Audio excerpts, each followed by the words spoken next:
I'm gonna show you how to create Bitcoin Ordinals and send them to your wallet so that you don't have to do the research. This took me 3 days, like straight, like all day, every day, to learn what Bitcoin Ordinals are, how to inscribe them, how to send them. It was literally an absolute nightmare. So I decided to make this video to help you guys out.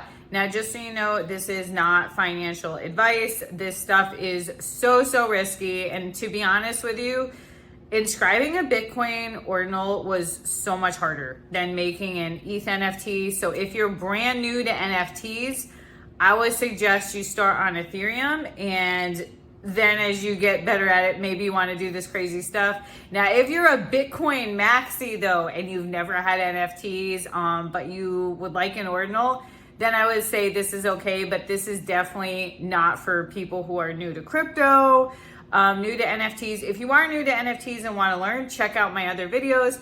But if you've been in NFTs and are curious about Ordinals, or maybe you're just a Bitcoiner, so you never had an NFT before, then this video is for you. Stay tuned. As a disclaimer, this is not financial advice. Again, this is very risky. This is just one of the methods that I learned to create the Ordinals and send them. There are other methods out there, but this one at least I know works. There will be more marketplaces and easier software and things like that coming out to make the process easier. But for right now, this is one of the ways that you can do it. How to make an Ordinal, the entire process. Go to sparrowwallet.com, hit download. Choose your desktop, mine is Windows. So some of you are probably asking why the Sparrow Wallet. This is just the wallet most people are using, and I know it works because I used it myself, but there are other options out there, but I haven't tested them yet. Now, some of you may be asking, are there other wallets than Sparrow? Probably, I don't know. This is the one I used and it worked. It was a giant pain, as I mentioned earlier, but at least I know that this one definitely works. When I went to download the Windows version, you notice there's 2 versions there. The first one did not work, but the second one did work. So if you are doing the Windows route, make sure you test 2 versions. You'll get a screen that looks like this, so you can follow the prompt. Click next. When you get to this screen, hit create new wallet. Enter a name for the wallet. Then you will generate a new seed phrase. Write the phrase down, then confirm backup. As always, make sure you write down your seed phrase with a pen and paper. Make sure it is correct, and then you should be all set. It'll make you confirm your seed phrase. Hit import key store. Make sure that Taproot is selected from this drop-down menu. One of the most important parts of this whole thing is that you make sure you change the wallet setting to Taproot. You will not be able to receive Ordinals without the Taproot function, so make sure that you change that. Now you can receive your Ordinals. Let's make one. Go to ordinalsbot.com. Drag the image that you want to make an Ordinal.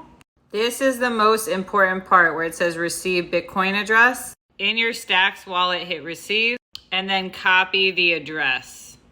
Then you can paste it onto ordinalsbot.com. Hit submit and pay invoice. You will need Bitcoin for this transaction. So the Ordinals bot and other sites do charge a transaction fee to inscribe the Ordinal and also to send the Ordinal. So you do want to make sure that you have enough Bitcoin to cover those fees, whatever they may be. You can pay the fees easily by scanning the QR code. It will give you an order ID, and then you can check the transactions here. In your Stacks wallet, you can click UTXO, and then you will see the transaction. Right click your Ordinal and hit freeze. You want to make sure you freeze the transaction by right clicking and hitting freeze. This is because the data of the image or text or whatever Ordinal you're creating is attached to the Satoshis somehow. I'm not a technical person, but if you don't lock it and freeze it, when you spend Bitcoin, it might accidentally send your Ordinal. So that's why it's really important to hit the freeze button until you're ready to transfer it. But as of right now, I wouldn't recommend transferring the Ordinal out of the wallet at all. If you are going to be selling an Ordinal, if you're an artist or something like that, I would recommend getting the address of the buyer ahead of time. And then when you actually inscribe the Ordinal, you send it directly to their Sparrow address. As of right now, is the best way to do it. Then right click again and hit view transaction. Copy this transaction ID. Go to ordinals.com. Type your transaction in the search bar and then hit search. Let's see if it worked. Oh my gosh, my ordinal's so cute. It worked, guys. You're welcome. Now, as new ordinal marketplaces and software comes out, I'm going to be putting it on this channel. So make sure you subscribe and hit the notification button, because as I learn new ways to create ordinals or new technology comes out, I'm going to be sharing that with you. Now, I've been minting ordinals early and they're about like 25 bucks to inscribe them. I think this price is going to go up, especially with the gold rush of people coming in to inscribe. I am a professional artist and an NFT artist, so if you would like one of my very first ordinals, hit me in the comments below after this video. I'd love to make one for you.